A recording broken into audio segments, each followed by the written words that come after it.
Attraction is rarely a logical choice.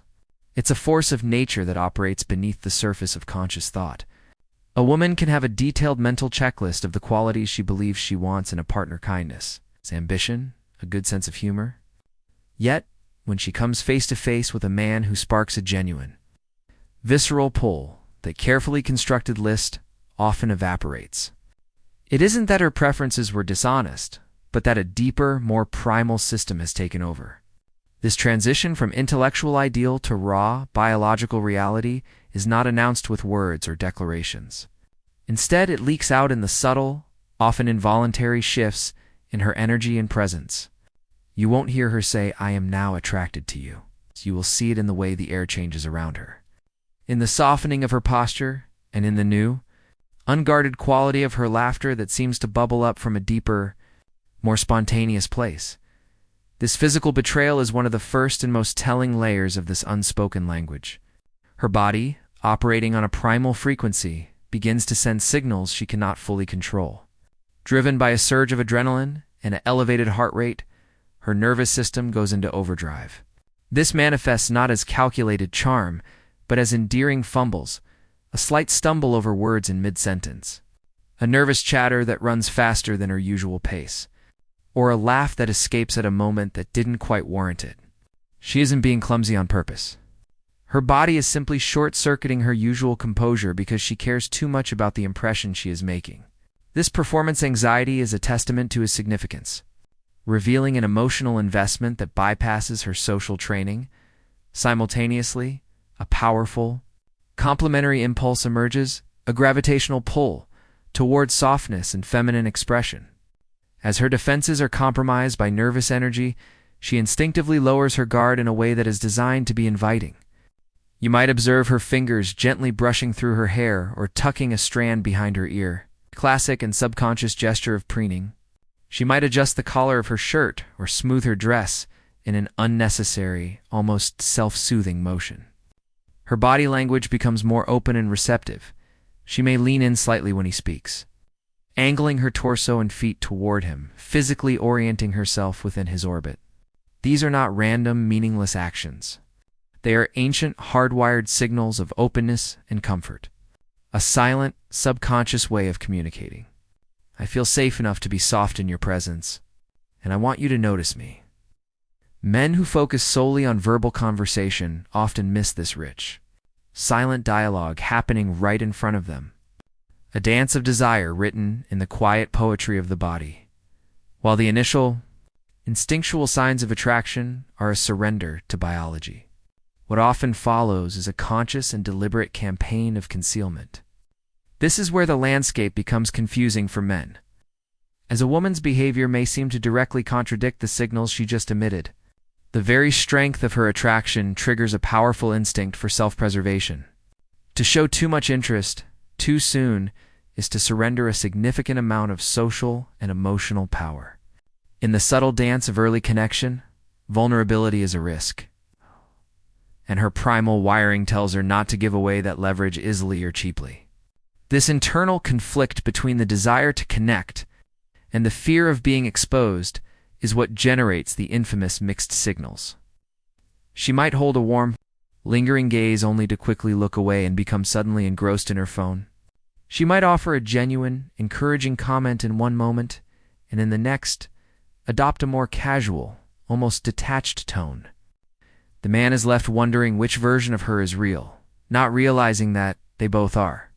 One is her desire speaking, and the other is her defense system kicking in. This protective strategy often manifests as unexpected coldness or distance. Ironically, the more potent her attraction, the more fortified her walls may seem at first. A woman who is mildly interested might be consistently friendly and engaged, but a woman who feels a deep, unsettling spark may respond by pulling back, creating a buffer of silence or indifference. This isn't a game in the manipulative sense. It's a psychological fortress. She is masking the very thing she feels most strongly, terrified that her interest will be too obvious, leaving her judged, rejected, or powerless. Many men misinterpret this retreat as a clear sign of disinterest and disengage, failing to see that the coldness is not the absence of heat, but rather a lid placed on a boiling pot. One of the most critical and misunderstood elements of this defensive phase is the concept of testing. When a woman is truly intrigued by a man, she will unconsciously create small challenges to gauge his character. This is not the same as playing hard to get. It is a screening process. She might tease him about a minor flaw, gently challenge one of his opinions, or present a small logistical obstacle to see how he responds. Her subconscious is asking urgent, fundamental questions. Does this man have a backbone? Will he remain calm under a little pressure? Or will he become defensive and emotional? Can he handle me when I am not at my most agreeable? Most men fail this test by either crumbling, apologizing profusely, or becoming visibly upset, or by trying too hard to prove their worth, which comes across as insecure and needy. The man who passes does so by recognizing the test for what it is, a sign of interest. He remains steady, unbothered, and maintains his frame, often responding with playful, confident humor. He doesn't seek her validation. He simply demonstrates through his unshakable calm that her little challenge has no power to rattle him. In that moment, her attraction doesn't just return, it skyrockets, because her deepest fear is assuaged. She has found a man who is emotionally solid, one whose sense of self isn't threatened by her occasional turbulence. The tests, therefore, are not rejection. They are the paradoxical proof of her investment, a secret language that says, I care enough to find out if you are truly as strong as you seem. When a woman's attraction moves beyond the initial spark and defensive maneuvering, it begins to weave a silent, subconscious bond that connects her to a man on a level deeper than conscious interaction. This bonding is not a choice but an instinctual process. One of its most telling manifestations is the phenomenon of mirroring. Without any awareness or deliberate intent, her body begins to synchronize with his rhythms. If he leans back in his chair and relaxes, she will find herself doing the same a moment later. If he speaks in a lower, more measured tone, her own voice will soften and slow to match its cadence. If he rests his chin on his hand, she may subtly adopt a similar pensive pose. This mirroring is a profound form of flattery and connection. It is her subconscious saying, I am with you, I am like you, I am in sync with you. It's a physical echo of his presence, an instinctual imitation that creates a silent harmony between them. This doesn't happen with men she is indifferent to. Her body would remain on its own unique rhythm. The synchronization is a clear signal that her entire system is aligning itself with his energy. A nonverbal dance of rapport that builds a powerful, unseen bridge. This connection further reveals itself in the unparalleled quality of her focus. In a world of constant digital and social distractions, her attention becomes a laser, and he is its sole target. When he speaks, the background noise of the room seems to fade away for her. She isn't just hearing his words. She is absorbing them. Her eye contact becomes longer and more sustained, not in a challenging stare, but in a soft, engaged lock that makes him feel like the only person in the room. She will pause before responding, not because she is searching for something to say, but because she is truly processing his thoughts, savoring the exchange. This intense focus is a cognitive bias driven by attraction. Her brain is prioritizing him above all other sensory input. It's why she will remember the small, seemingly insignificant details he mentions in passing the name of his childhood dog. A minor work frustration from last week, his favorite brand of coffee. Remembering these details is not a parlor trick. It is proof that he has become significant in her mental landscape. Her memory becomes a dedicated archive for his existence. And when she brings up these details later, it is her way of signaling, you occupy my thoughts even when you are not here. Perhaps the most profound evidence of this deepening bond is the way her emotional state begins to sync with his. Her mood becomes a reflection of his own. If he is relaxed in telling a funny story, her body language will open up, her smile will widen, and her energy will become animated and bright. If he grows quiet and pensive, she too will soften, her expression becoming more thoughtful and empathetic. If he is frustrated or disappointed, you can see the concern flicker in her eyes, her own mood dipping in solidarity. This emotional resonance is governed by the brain's mirror neurons, which cause her to literally feel echoes of his feelings. A woman who is merely being polite will remain emotionally flat and detached, her mood unaffected by his shifts. But a woman who is genuinely attracted finds her inner state rising and falling with his emotional rhythm. This tethering is the ultimate subconscious confession. It reveals that she is not just observing him from a distance. She is beginning to experience the world with him. Her emotions instinctively tying themselves to his, creating a shared, unspoken emotional reality that is the true foundation of a deep and growing connection. The transition from fleeting attraction to genuine investment is marked by a series of consistent, tangible actions that demonstrate a man has become a priority in a woman's life. This is where her interest moves beyond subconscious signals and defensive games, into the realm of deliberate, though often unspoken, investment. One of the most telling patterns is the profound shift in her relationship with time. When she is drawn to a man, minutes in his presence feel like seconds. She is instinctively driven to prolong these moments. She will be the last to leave a conversation, finding reasons to extend the dialogue with an unnecessary question or a lingering comment. She might suggest moving from one location to another, not because she has a specific desire to be at the new place, but to continue the shared experience. This stretching of time is a biological reward. Her brain is flooding with dopamine in his presence, and her behavior is simply a pursuit of that reward.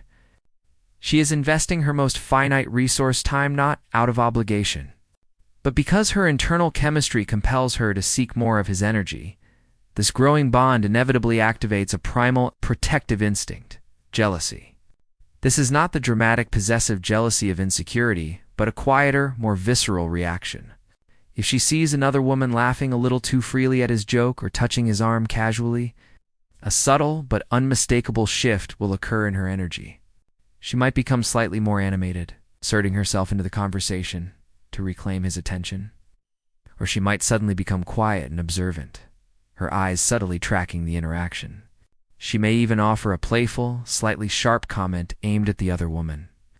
This response is rooted in an ancient, competitive drive to secure a valuable mate. The very fact that she feels this instinct is a powerful declaration of his worth to her. She wouldn't expend the emotional energy to feel territorial over a man she didn't already on some level. Consider hers to lose. The ultimate form of this investment, however, is the gradual and willing dissolution of her own emotional armor. She begins to reveal the person behind the curated social facade. This is where she shares stories that reveal her insecurities, talks about her family dynamics with a new honesty, or confesses a private dream or fear. This selective vulnerability is the highest form of trust she can offer. It is her subconscious way of saying, I am giving you the pieces of myself that I hide from others because I want you to know the real me. She is offering him access to her inner world, a place she guards fiercely from indifference. This unveiling is not a sign of weakness, but of immense strength and deepening connection. It is the final, undeniable proof that he has moved from being an object of attraction to a trusted confidant, a person with whom she is willing to risk being truly seen, flaws and all. The moment a woman encounters a man who sparks a genuine and visceral attraction, a silent and profound shift occurs, one that operates entirely outside the realm of logic and conscious intention. She may enter the interaction armed with a mental checklist of desirable qualities, but these intellectual preferences are instantly overridden by a deeper, more primal biological system. The change is not announced with words. It is felt in the atmosphere. Her entire energetic field transforms. The guarded, perhaps slightly performative demeanor she might maintain in most social situations begins to dissolve, replaced by a new, unguarded quality. Her laughter is the first and most telling sign. It comes more readily, sounds less polished, and originates from a place of pure, spontaneous reaction rather than social politeness. It's a laugh that hasn't been filtered through a concern for propriety, a clear signal that her defenses are down. This physical manifestation of attraction is both immediate and involuntary, a clear case of the body betraying the mind's attempt at control. Underpinning these subtle behavioral changes is a surge of neurochemicals that throw her nervous system into a state of delightful overdrive. This heightened state doesn't produce calculated charm. Instead, it creates a series of endearing, unscripted fumbles that reveal her internal turbulence. She might trip over a simple word in the middle of a sentence, her thoughts moving faster than her mouth can form them. She may talk a little too quickly, or she might laugh at a remark that wasn't particularly witty. A reflex driven not by the content of the joke, but by the exhilarating tension of the moment. She isn't being clumsy. Her physiological response is simply short-circuiting her usual social composure because the stakes of the interaction have been subconsciously elevated. Running parallel to this nervous energy is a powerful, complementary impulse, a gravitational pull towards softness and innate feminine expression. As her psychological defenses are compromised, she instinctively begins to lower her physical guard in a manner that is inherently inviting. Her gestures become more fluid and graceful. You might observe her fingers gently brushing through her hair or tucking a stray strand behind her ear, classic and subconscious preening gesture. She might adjust her clothing or smooth her dress in an unnecessary, self-soothing motion. Her entire posture evolves toward openness. She may lean in slightly when he speaks, angling her torso and feet directly toward him, physically creating a bridge. These are not random twitches. They are ancient, hardwired signals of comfort. A silent communication that says, "I feel safe enough to be vulnerable in your presence."